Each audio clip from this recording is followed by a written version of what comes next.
নারীরা যখন শারীরিকভাবে উত্তেজিত হয় তখন তারা খুব কমই সরাসরি কিছু বলে, কারণ নারীদের অনুভূতি শব্দে নয়, বেশিরভাগ সময় প্রকাশ পায় নীরব আচরণে। তাদের চোখের দৃষ্টিতে আছে এক ধরনের গভীরতা, শরীরের নাড়াচাড়ায় দেখা যায় অজান্তে এক বিশেষ ভাষা, আর ছোট ছোট আচরণে লুকিয়ে থাকে এমন সব সংকেত যেগুলো না বুঝলে সবচেয়ে গুরুত্বপূর্ণ মুহূর্তগুলো চোখের সামনেই হারিয়ে যায়। মজার বিষয় হলো, এই সংকেতগুলো খুব সূক্ষ্ম, খুব শান্ত, কিন্তু একবার বুঝতে শিখলে নারীদের অনুভূতির জগৎটা সম্পূর্ণ নতুনভাবে খুলে যায়। আজকের এই ভিডিওতে আমি আপনাকে জানাবো সেই গোপন আচরণগুলো যেগুলো নারীরা শারীরিকভাবে উত্তেজিত হলে অজান্তেই প্রকাশ করে ফেলে, আর যেগুলো বেশিরভাগ পুরুষ বুঝতেই পারে না। কিন্তু যারা বোঝে তাদের সম্পর্ক কখনোই সাধারণ থাকে না। তো চলুন শুরু করি। নাম্বার 1, শরীরের নড়াচড়া, সচেতন হয়ে ওঠা।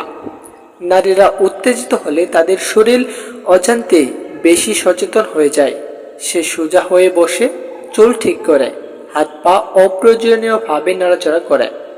এগুলো নার্ভাসনেস নয়, বরং নিজের উপস্থিতিকে আরও আকর্ষণীয় করে তোলার অবচেতন চেষ্টা। আপনি লক্ষ্য করবেন সে আপনার দিকে একটু ঝুঁকে কথা বলছে, বা কথা বলার সময় শরীরের দিকটা আপনার দিকেই ঘোরানো। এটা স্পষ্ট ইশারা এই মুহূর্তে তার মনোযোগ আপনার উপরেই। নাম্বার 2, কণ্ঠস্বর নরম ও ধীর হয়ে যায়। উত্তেজনার সময় নারীদের কণ্ঠস্বর বদলে যায়, কথা বলার গতি ধীর হয়, স্বর নরম হয়, আর একই কথা বললেও শোনায় আলাদা। অনেক সময় সে ইচ্ছা করে কথা টান দিয়ে বলে বা অল্প থেমে থেমে কথা বলে। এই থেমে যাওয়াগুলো নীরব সংকেত, যেগুলো শব্দের চেয়ে অনুভূতি বেশি কাজ করে। নাম্বার 3, কাছে থাকার অজুহাত খোঁজে। হঠাৎ করে সে আপনার পাশে এসে দাঁড়ায়, অল্প জায়গা থাকলেও দূরে সরে যায় না। হালকা স্পর্শ, হাত, কাঁধ, বাহু, এই ছোঁয়াগুলো খুবই স্বাভাবিক মনে হয়, কিন্তু আসলে এগুলো পরীক্ষামূলক সংকেত। এই সময় সে দেখছে আপনি কতটা স্বাচ্ছন্দ্য বোধ করছেন আর কতটা সাড়া দিচ্ছেন।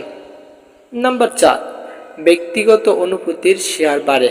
উত্তেজনার সঙ্গে সঙ্গে ইমোশনাল দেওয়ালগুলো একটু নরম হয়।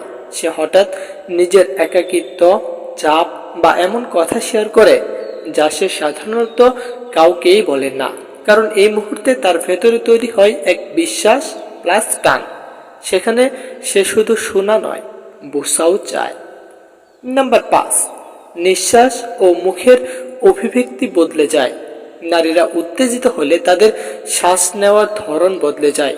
নিঃশ্বাস একটু গভীর হয়, বুক ওঠানামা বেশি করে চোখে পড়ে। একই সঙ্গে মুখের অভিব্যক্তিও নরম হয়ে আসে, ঠোঁট একটু আগলা থাকে, হালকা হাসি বারবার আসে। কিন্তু সেই হাসিটা সাধারণত আনন্দের নয়, ওটা ভেতরে থাকে এক ধরনের চাপা অনুভূতি। অনেক সময় সে নিজের ঠোঁটে আঙুল বোলায় বা অজান্তে ঠোঁট ভিজিয়ে নেয়। এই সবই শরীরের অবচেতন প্রক্রিয়া। এসব সংকেত অনুভূতির প্রকাশ, কিন্তু কখনোই অনুমতির বিকল্প নয়। সম্মান, বোঝাপড়া আর সীমা, এই 3টা জিনিস থাকলেই সম্পর্ক নিরাপদ ও সুন্দর হয়। ধন্যবাদ।